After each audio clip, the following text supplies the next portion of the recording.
E aí galera retada, beleza? Meu nome é Jefferson Ribeiro e você está no Cangaceiro HQ.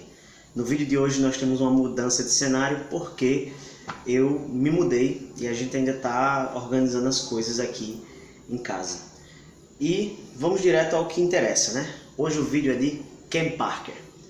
Não sei se todos conhecem, mas vamos lá. Falando para quem não conhece Ken Parker.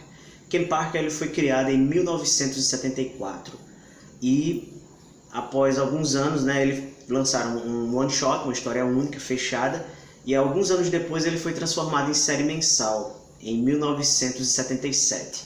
Os seus autores são o Giancarlo Berardi e o Ivo Milazzo. Berardi, para quem não sabe, é o mesmo autor de Julia Kendall. Vamos falar sobre ela em uma outra ocasião. Beleza? Então, no Brasil, o Ken Parker ele foi publicado por várias editoras. Mas as principais, né, de destaque mesmo, a gente pode citar aí a editora Vesh ou VEC, né, que é esta aqui que eu tenho. Foi a primeira a lançar o Ken Parker aqui no Brasil. Lançou a série clássica. Temos a Mitos Editora, que no início dos anos 2000 lançou uma série em 18 volumes, com histórias inéditas na época. E temos também a Cluck, que republicou a série clássica e lançou outros materiais. Dentre eles o Ken Parker Magazine, que foram talvez as últimas edições inéditas do Ken Parker. Então, com relação ao personagem, né, é uma história de western, do faroeste, mas é muito diferente do que você vai encontrar em Tex em muitos aspectos. Primeiro, a paisagem de Ken Parker geralmente é um ambiente mais gelado. Ele não habita uma região, né, semelhante à de Tex, mais desértica. Né, desértica, eu digo seca. E segundo, né, o personagem ele não segue determinados clichês do western. Ele não é um cara infalível, né? Embora ele seja heróico e tudo mais, astuto. Cara, o Ken Parker, ele muitas vezes eu vejo ele mais como uma espécie de condutor da história que o Berardi quer contar.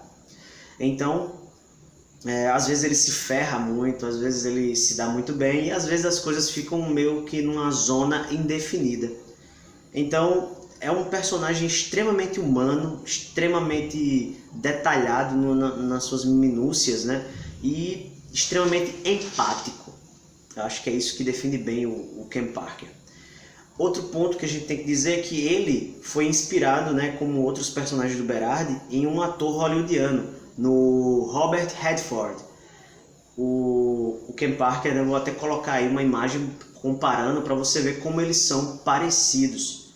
Então, o Robert Redford serviu como inspiração para o Ken Parker. Não só na sua fisionomia, mas também como um dos personagens do seu filme. Então, vamos direto ao que interessa mesmo, que é o comentário, a minha impressão sobre essa história. A Lenda do General. Eu fiz algumas compras do Ken Parker recentemente e essa me chamou mais atenção que as demais. Né? É o número 32 da série clássica e vai contar aqui, né, ela começa com o Ken Parker chegando num forte e ele iria trabalhar como guia de um determinado grupo, né, de soldados, só que ele recebe o comunicado errado e chega um mês atrasado. O pessoal já partiu em missão e ele tem a missão de alcançar seus companheiros. Nesse meio tempo, ele conhece, assim que embarca, né, num barco desses fluviais, uma indígena e o seu filho. E ele até ajuda ela, né? Se envolve numa confusão porque tem uns caras querendo, né, molestá-la e mexer com ela. E, bom, né, ao longo da história, o Ken Parker ele tá aí em busca de encontrar um certo General Custer. Esse General Custer, ele é o personagem central da história. Embora ele não apareça tanto, ele é o que realmente vai mover a trama. É o seguinte... acho que o Berardi, quando ele quis escrever essa história, ele quis mostrar um pouco sobre as várias facetas humanas e falar um pouco sobre versões de uma mesma história, de um mesmo personagem, a construção e desconstrução de heróis, de mitos. Então o Custer, ele é um personagem que lhe deixa sempre com uma pulga atrás da orelha. Por quê? Porque você escuta muitas versões sobre o mesmo indivíduo. Em um momento ele é um general super rígido e astuto, em outro você descobre que ele abandonou seus companheiros, né, fugiu de uma batalha e abandonou seus companheiros para a morte. Em um outro momento você o vê como um marido zeloso e tudo mais, só que para mais na frente você descobrir que ele era infiel. Inclusive, a indígena que o Ken Parker protege, ela tá levando o filho bastardo do Custer para ele adotar, cuidar, enfim, para que o menino crescesse entre os brancos. Em um outro momento, você também vai descobrindo, né, que embora ele fosse muito sério, ele também conseguia ser amável com as pessoas. Então são muitas facetas, né, do mesmo personagem. O próprio Ken Parker, ele se pergunta, nossa, qual general vou encontrar, né? O astuto, o covarde, o infiel, o marido zeloso, qual deles? E ele nos faz pensar, nesse caso não o Ken Parker, mas o Berardi com seu roteiro incrível, nos faz pensar sobre nós mesmos, nos faz refletir sobre nossa própria humanidade. Em como nós temos comportamentos diversificados a depender do ambiente, da pessoa com quem nos encontramos.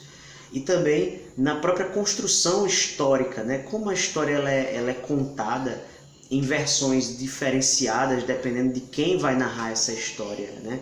A história dos vencedores, dos perdedores, né? Como os heróis são criados, esses ícones são criados. Isso tudo é retratado nessa revista. Um dos momentos mais incríveis, assim, mais tocantes, é justamente o seu clímax, quando os militares, né, liderados pelo Custer, são emboscados por indígenas e são massacrados. E em um determinado momento eles começam a cometer suicídio. Inclusive o próprio Custer faz isso. Não é spoiler, vou logo dizendo, porque essa história ela é de 1980. Peraí, né, gente? É isso mesmo. Não, minto, né? Desculpa. 81. Não é spoiler. E aí é o seguinte, o Custer se mata e depois, né, chegam os militares e vem aqueles corpos, né? Os indígenas fazem a pilhagem e levam o escalpo dos guerreiros valorosos. E não só o Custer, mas vários outros que se suicidaram estão com seus escalpos, né, seu couro cabeludo intactos. Um dos militares pergunta ao Ken por que eles ficaram dessa forma, né? E ele diz que os nativos eles não veem valor naqueles que tiram a própria vida. Eles não são considerados guerreiros valorosos, portanto, não merecem ser escalpelados.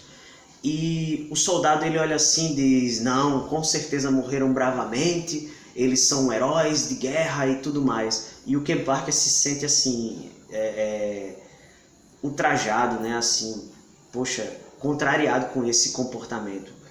Ele disse o que realmente aconteceu e como aconteceu, mas os soldados não quiseram acreditar, quiseram criar sua própria versão daquela história, transformando os covardes em heróis. Então, isso é bem interessante como nós analisamos, né, esses acontecimentos. Muitas vezes a história ela se mostrou, né, apenas o ponto de vista dos vencedores, e os oprimidos, infelizmente, ficaram sem voz. E quantos ícones, né, são criados, quantos e quantos heróis são criados no nosso país ou em outros, e que na verdade não passa de uma versão daquele que escreveu a história e que geralmente são aqueles que permanecem no poder, né, o poder hegemônico. Então, gente, é isso aí. Essa história aqui, ela é sensacional. Se você não conhece, procure. Você pode achar em alguns sebos. E o traço é muito bonito. O Ivo Milazzo, ele sempre trabalha geralmente em parceria com outros artistas. E assim como o Berardi, para poder fazer vários roteiros de uma vez. Mas a arte do Ken Parker é sempre de bom para excepcional. E o roteiro, cara, sinceramente, de formas diferentes, todos eles são muito especiais, muito bons. Se você gostou do vídeo, curte, se inscreve, compartilha, comenta aí, você já leu Ken Parker, já ouviu falar dele? Se você já leu, né, dá aí seu parecer. Já leu essa história? Se não leu, dá uma relida para comentar aqui comigo. Então é isso aí, gente. E a propósito, se quiserem mais comentários sobre Ken Parker, avisa aí, porque tem muita coisa que eu li e muita coisa bacana, legal. Então, muito obrigado por tudo e bora ler quadrinhos.